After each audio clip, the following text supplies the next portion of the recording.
California to Buffalo Road, Steve and I, lifelong gypsies, found ourselves in a neighborhood of people who have lived here their entire adult lives. Or, in the case of our storyteller Carl and his daughter Portia, several generations. Buffalo Road in Minor, that was one of the main routes that the Confederates used north to Gettysburg in the Civil War. So of course any of the homes built between 1850 on along this little section would have been there at the time the troops were heading up. The war hadn't been before my time. Actually, I never heard no stories, you know, much about that. Well, I don't know. The only tale I ever heard about Buffalo Road was supposed to go from Mount Airy, and it was supposed to wind up in Buffalo, New York. I've heard that. And it wound up here Sam's Creek Road. That's as far as I ever got. I've heard that story, but I mean, it's a house community now, but this was a farm community. Mm-hmm.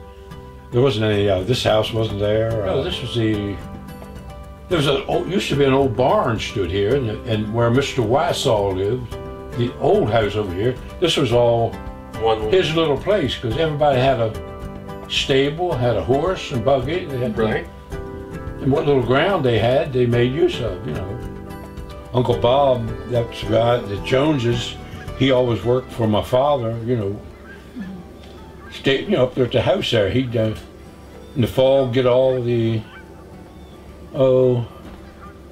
cabbage, turnips, and all that stuff in for winter, and we used to dig a big trench there in the garden. Mm-hmm.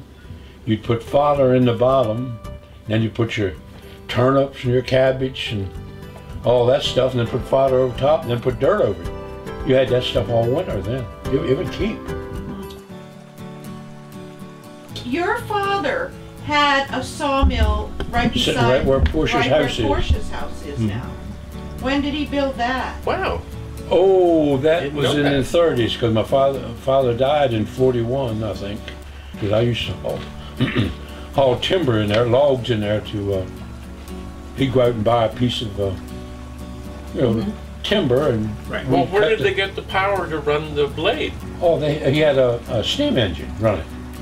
Now and they got the water for the steam engine out of the creek that come down through Portia's property there. Mm-hmm.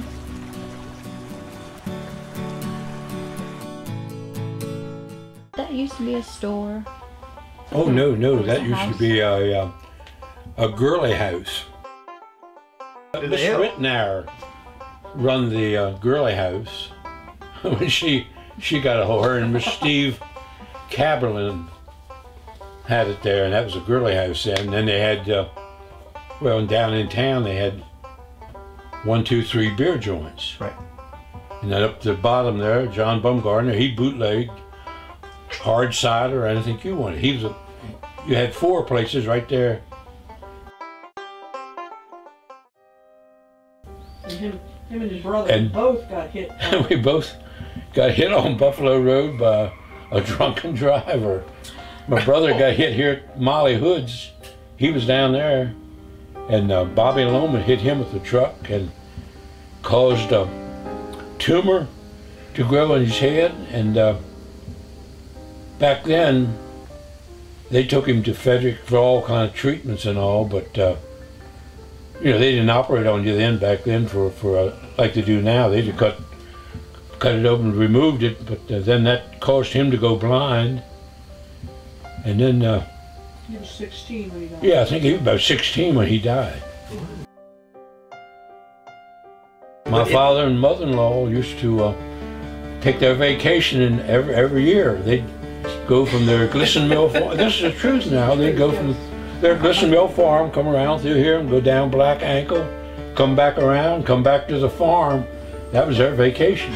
They do that almost every year. And that was, how long would that take them? Well, maybe way Glenny drove real slow, about a couple hours maybe. That was a vacation.